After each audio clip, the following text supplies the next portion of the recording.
Hello and welcome to World Talks with me, Aisha Bacha.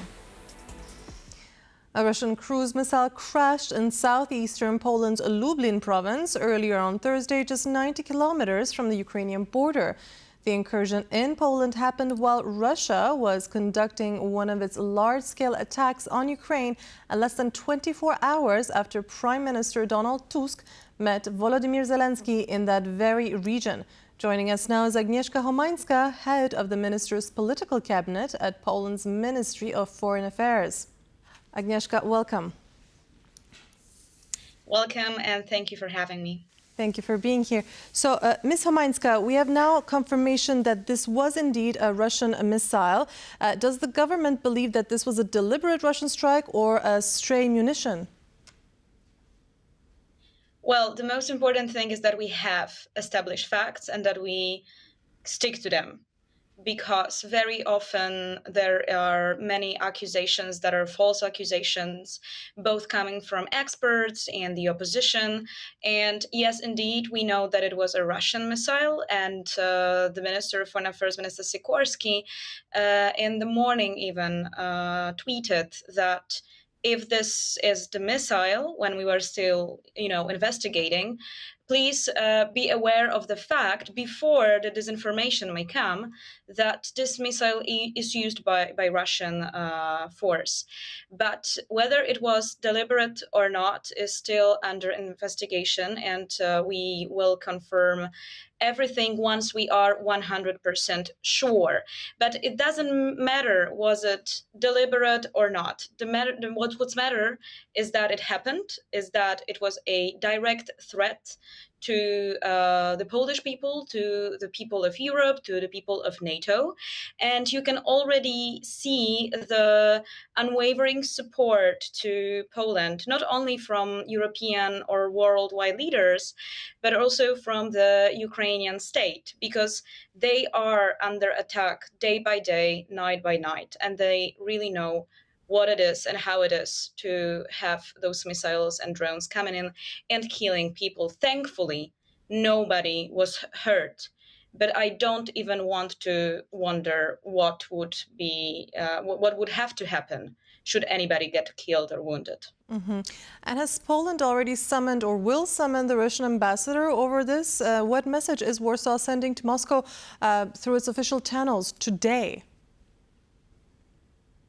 Well, the first message that we are sending to Moscow and to all those who don't believe who is the aggressor and who is the victim is that we need to support Ukraine even more. And this is what Prime Minister Tusk said in the morning, referring to also offering Patriot missiles, because this is essentially the best example of how Ukraine is fighting to fend off the aggressors and not letting them in here. When it comes to the Russian ambassador and when it comes to the connection with the state, with Russian Federation, as I said at the beginning, we are still checking all the details, and believe me, the discussions are there. Not everything has to be already brought to the public eye, but should we have any more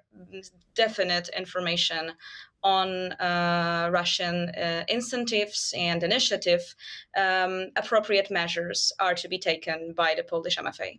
Mm-hmm. And will Poland ask to adopt additional measures to strengthen air defense, deterrence along the alliance's eastern flank after this incursion? What do we know from the minister's cabinet, from where you are sitting? Well, what we know is that Secretary of NATO spoke with our Prime Minister, and he asserted that NATO is going to strengthen and to cooperate with Poland, who is a NATO allied member. And we see, it's not a new thing. We saw just a couple of days a similar situation in Romania, also a flank member state of NATO. We saw that last year with Poland, with Estonia. And if you remember correctly, we, as NATO, we had consultations under Article 3. We were issuing statements. We were we launched the missions, also like Baltic Century mission. This is not exactly in correspondence to what happened today, but it is still about the safeguarding of the NATO territory and of the Baltic states. And for sure, this is not going to be left without response. I just want to remind you that this is a perfect example of a hybrid warfare. It's with disinformation, with those rockets, those missiles, either wearing off or being sent deliberately, with illegal migration and weaponization of migration. This is a full hybrid warfare that it's not only Ukraine that's a part of it, but it's the whole Europe. And well, we could be funding even more when it comes to our security, and we could be giving more money to the Polish army, therefore European and therefore NATO army, if President Nawrocki didn't veto SAFE. SAFE mechanism was exactly established to reinforce not only European, not only Ukrainian, because this was also the allegation, but primarily Polish security. Mm-hmm. And speaking of SAFE mechanism and further protection, now we know that Poland has put a proposal to Washington, to the Pentagon, to actually co-produce these Patriot interceptor missiles with the US and Ukraine. Do you think that after this incursion, the Polish side will be pushing further for these plans to actually come and to be reality? Of course, we are going to do everything to cooperate better and on a higher level with our allies, with the America, and with our partners, which is Ukraine. Thank you for mentioning this, because what we saw in Ankara and this message sent for President Trump is actually a message to Moscow and to Putin that Ukraine is, I will be cautious. Let's not say that Ukraine is winning this war, but Ukraine stopped losing. And it's better to be on the winning side. And the winning side should be the one which is Ukraine, which is the victim of this aggression. Now, back in September, we did see drone incursions, but now it was a missile incursion. So this was a very, very rare incident indeed. Does the Polish government believe that these repeated Russian airspace violations require a new NATO policy, Agnieszka?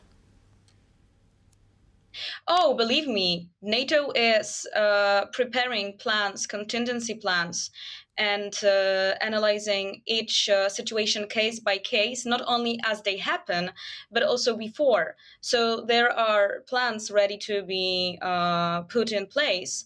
But as I said at the very beginning, we need to establish the facts. One important fact is that this missile was indeed armed. So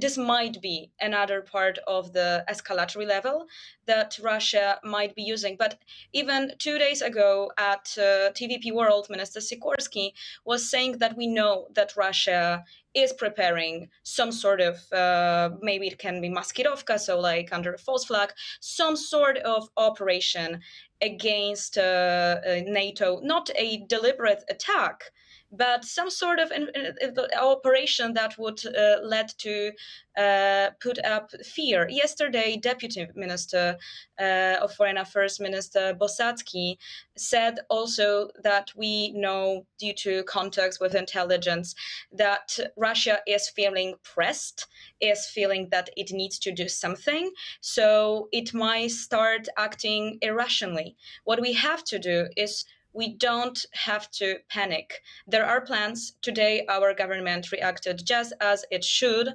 People were informed. The alarm signals went off.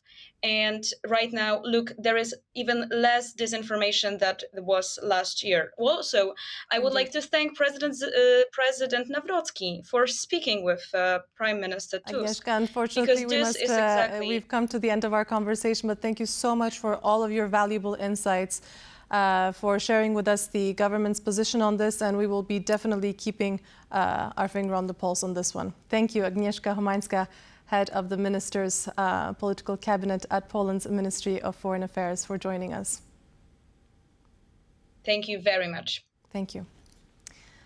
And that's it for this edition of World Talks, but do join us again for more news and analysis. I'm Aisha Bachan.